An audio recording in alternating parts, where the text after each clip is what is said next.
Don't know if you know this, but the Bible was not originally written in English. Might be a shocker, but the Bible was written in other languages, mainly Hebrew and Greek and Aramaic and some Syrian. And the question becomes, do I have to know these languages or understand these languages to better understand Scripture? That's what we want to talk about coming up.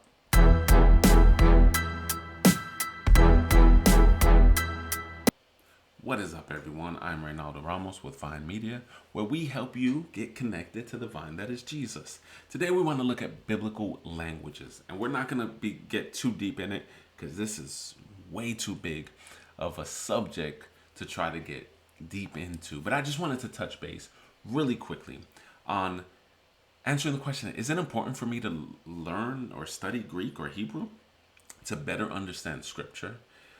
So the basic, simplest answer is yes, it would help.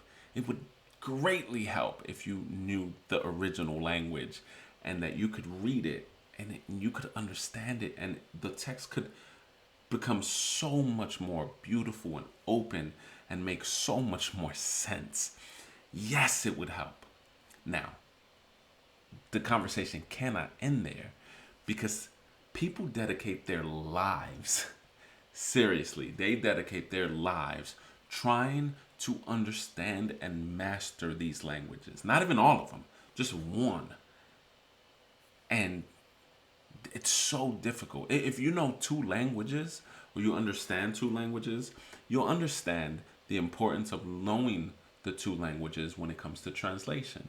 When you only know one language, it's really hard to understand the nuances of what it takes to actually interpret a sentence or a paragraph from one language to another. And that's why it is important to try to understand or try to learn the different languages.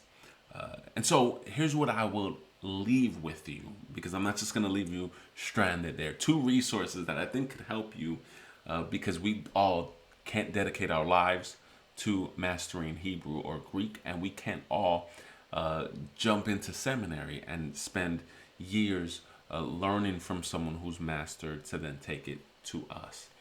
The two things I can recommend to you. The first is very easy and very free, which is good.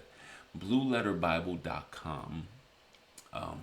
It's a great resource. We've got a video on it, and you can check that out. But you can look at the Bible, and it gives you very easily a way to look at the original language, and then you can start clicking on some of those original terms and get better definitions. Now, that is not like the final authority. There's so much more that goes on to translation than just saying that word means this. Because, as you know, even in English, one word can have multiple different meanings, and understanding how people are talking or the region they're from and a bunch of different things can help you navigate that a little bit better. But it's a great resource to start. And then the other resource I want to recommend is something called an interlinear Bible. And here's what that looks like. This one right here is the NIV Interlinear Greek to English New Testament.